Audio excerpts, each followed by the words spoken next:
Bonjour, bienvenue dans la série sur les échecs.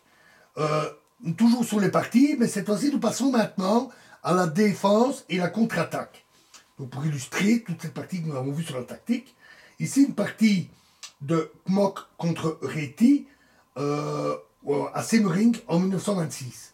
Je jouais D4, cavalier F6, C4, E5, D prend E5, ça s'appelle le gambit de Budapest, cavalier G4, E4, cavalier prend E5, F4, cavalier C6, A3, A5, fou E3, cavalier A6, cavalier F3, fou C5, dame D2, D6, cavalier C3, roc, fou. J'ai une dame mal placée. Ah oui, je m'étais trompé, c'était fou E3, et maintenant fou D3. Fou prend E3, dame prend E3, cavalier C5, roc, tour E8, fou C2, A4, en fait un très bon coup, tour E1, F6, dame F2, fou G4, cavalier D4, dame D7, et ici, un bon coup serait cavalier D5. Le cavalier, sur cet avant-poste, serait très bien placé, même si c'était provisoire, puisque le pion C peut toujours le chasser plus tard. Mais leur force là serait très grande et leur donnerait un grand gain d'espace. Mais ils ont joué, cavalier prend C6, ce qui n'est pas bon. B prend C6 et F5.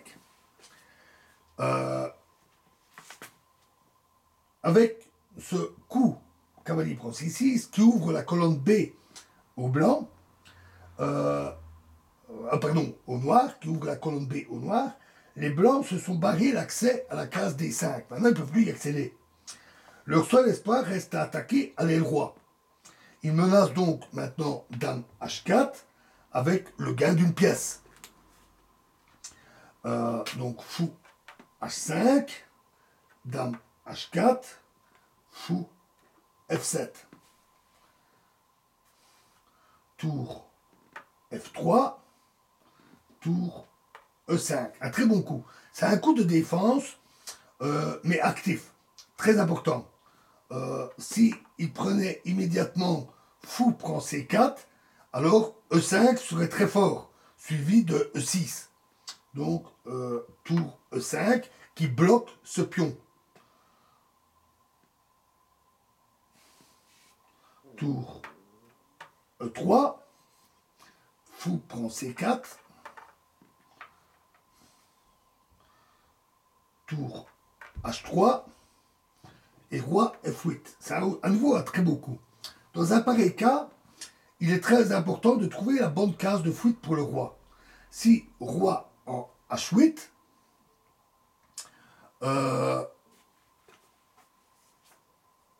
alors c'est tour G3, pardon. Tour G3. Ici, si le roi va en H8, alors c'est tour G6 qui menace maintenant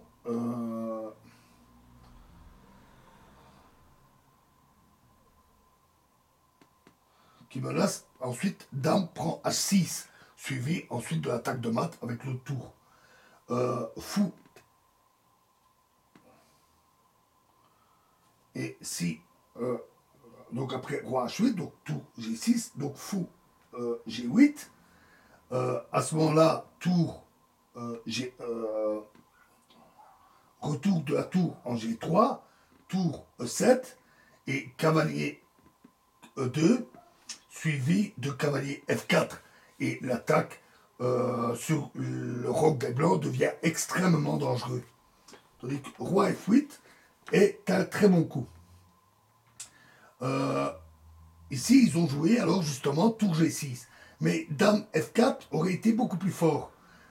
Parce qu'alors... donc, ils ont joué... Oui.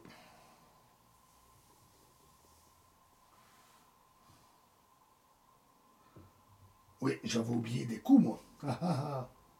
J'avais oublié le tour H3 et le H6. Et maintenant, tour G3. Voilà. Donc, comme je disais, roi H8, alors tour G6, tout simplement. Et après fou G8, tour en G3, tour E7 et cavalier E2 suivi de cavalier F4. Donc, roi F8 est le bon coup. Ici, dame F4 aurait fourni, grâce à la menace tour prend H6, aurait offert plus de perspectives aux blancs. Les noirs ne peuvent alors pas jouer tour E7 à cause de E5, qui est toujours pendant. Mais ils auraient quand même pu conserver leur avantage par une contre-réaction centrale tout à fait typique, par D5. Et après, tour prend H6, donc la tour qui est là en H6,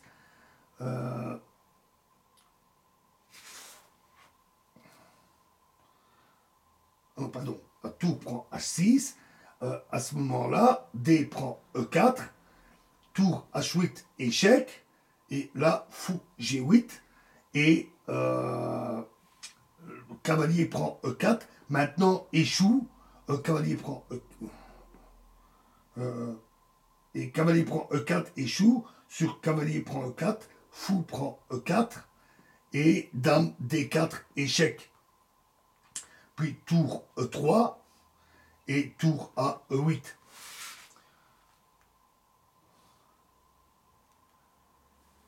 Donc, mais à la place, ils ont joué tour G6, qui n'est plus aussi bon que dans la variante précédente. Tour E8, cette fois-ci, un très bon coup. Et tour G3. Alors, au premier abord, il semble que les blancs puissent espérer au moins la nullité. La menace,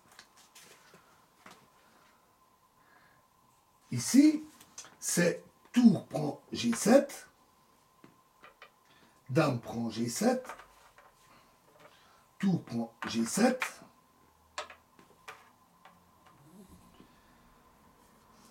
roi prend G7, dame G4 échec, suivi de dame G6. Et la nullité surviendrait sur la défense suivante. Donc on va remettre les pièces.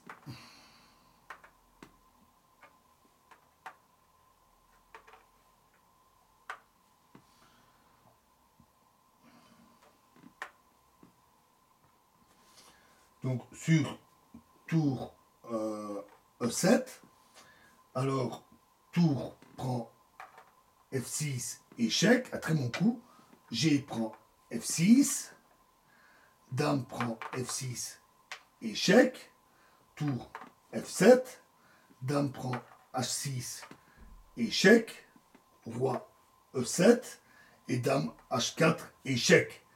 Et les noirs sont obligés de reculer le roi, ce qui mène à un échec perpétuel, parce que tour F6 permettrait alors tour G6, ce qui évidemment serait catastrophique.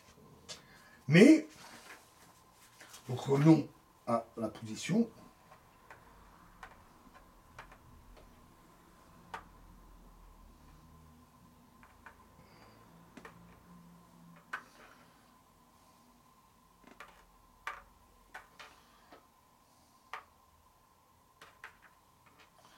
Un pion blanc, un pion noir, évidemment. Voilà. Donc, mais les noirs ne sont pas obligés de se défendre de cette manière. Et au moment critique, les noirs ont réussi à arracher la victoire grâce à une contre-attaque. Une contre-attaque très énergique. Dame prend F5. Un coup très étonnant. Maintenant, E prend F5 serait très mauvais à cause de tour E1. Et après, roi F2, c'est tour F1, échec et mat. Donc, tour prend F6, échec. Et maintenant, les blancs vont bien gagner la dame, mais au prix beaucoup trop élevé de 2 tours. Dame prend F6. Alors, une faute grossière, bien sûr, serait G prend F6. Parce qu'alors, dame prend H6, échec. Et après, roi E7, c'est tour G7, échec. Et les blancs prennent la dame au coup suivant. Car le roi ne peut se mettre en sécurité car le roi ne peut pas se mettre en sécurité. Donc, dame prend F6. Tour F3. Tour E6. Et alors, les blancs ici vont commettre une autre erreur. Cavalier prend 4.